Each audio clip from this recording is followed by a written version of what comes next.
Dan juga dengar bunyi. Memang ada bunyi. Alright, kita turun lagi kat JT Sungai Sepang. Yang kita tengok barang ni, barang daripada Stelo. Kita pernah tengok barang ni dulu saya main, iaitu Slick Blade 85, iaitu crank pad series. Dia crank ni, bila crank dia main bawah lah. Dia main patuk-patuk bawah. So kalau kat kawasan Muara ni dia okey, tapi dia ada high risiko tinggi untuk sangkut ke akar-akar pokok dekat bawah tu. So dia agak bahaya pakai ni. Tapi bahaya dia antara yang killer juga. Itulah tu. Kita kalau nak pakai ni, kita kena ambil risiko yang tinggi.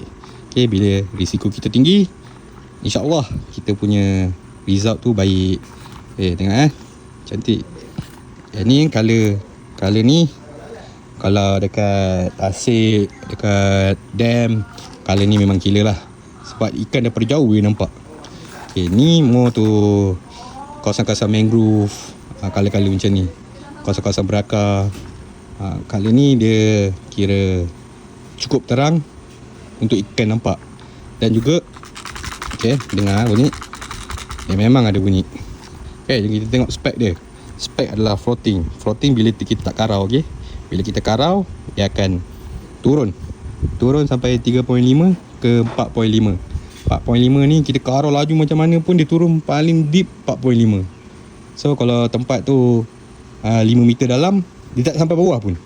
Dia betul-betul dekat ni bawah, dia betul-betul kat atas ni.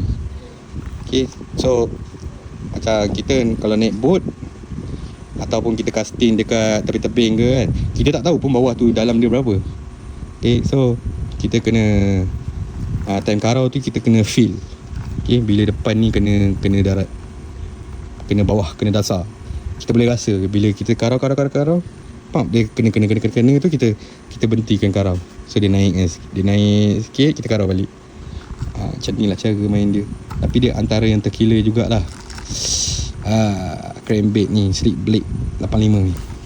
Alright, jom kita tengok action dia.